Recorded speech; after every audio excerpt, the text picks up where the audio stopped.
মধ্যপ্রাচ্যে ইসরায়েল ও যুক্তরাষ্ট্রের সঙ্গে চলমান যুদ্ধের মধ্যে কৌশলগতভাবে অত্যন্ত গুরুত্বপূর্ণ হরমুজ প্রণালী দিয়ে বাংলাদেশ সহ 5টি দেশের জাহাজ চলাচলে অভয় দিয়েছে ইরান। তেহরান জানিয়েছে, নির্দিষ্ট কিছু বন্ধু রাষ্ট্র এবং বিশেষ অনুমোদিত দেশের জন্য এই জলপথ খোলা থাকবে। ইরানের এই তালিকায় বাংলাদেশের পাশাপাশি রয়েছে ভারত, চীন, রাশিয়া ও পাকিস্তান।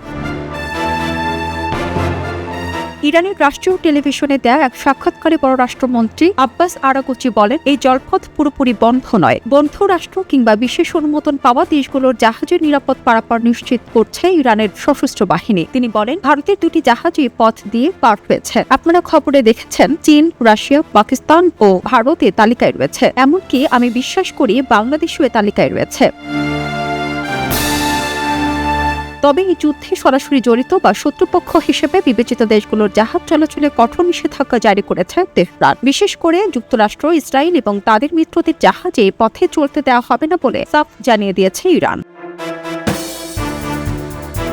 বিশ্বের মোট জ্বালানি তেলের 1/5 এবং তরলীকৃত প্রাকৃতিক গ্যাসের বড় অংশ এই সংকীর্ণ জলপথ দিয়ে পরিবাহিত হয়। ফলে এই পথে নিয়ন্ত্রণ বিশ্ব অর্থনীতিতে বড় প্রভাব ফেলেছে। গত মাসে যুক্তরাষ্ট্র ও ইসরায়েল ইরানে আগ্রাসন শুরুর পর থেকে হরমুজ প্রণালীতে কঠোর নিয়ন্ত্রণ আরোপ করে তেহরান। এতে বিশ্বজুড়ে জ্বালানি সংকট ও পণ্য সরবরাহ ব্যবস্থায় দেখা দিয়েছে বড় ধরনের অনিশ্চয়তা।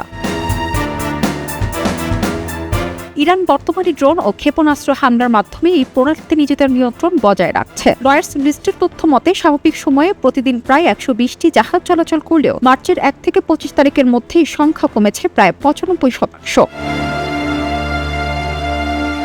বিশ্ব জ্বালানি সরবরাহের অন্যতম গুরুত্বপূর্ণ এই জলপথ ঘিরে যুদ্ধ পরিস্থিতি আরও জটিল হয়ে উঠলেও বাংলাদেশ সহ কয়েকটি দেশের জন্য আংশিক স্বস্তির বার্তা দিয়েছে তেহরান। তবে পরিস্থিতির দ্রুত পরিবর্তনে উদ্বেগ কাটেনি আন্তর্জাতিক মহলে। খবরের কাগজ, নিখাদ, নির্ভীক, নিরপেক্ষ।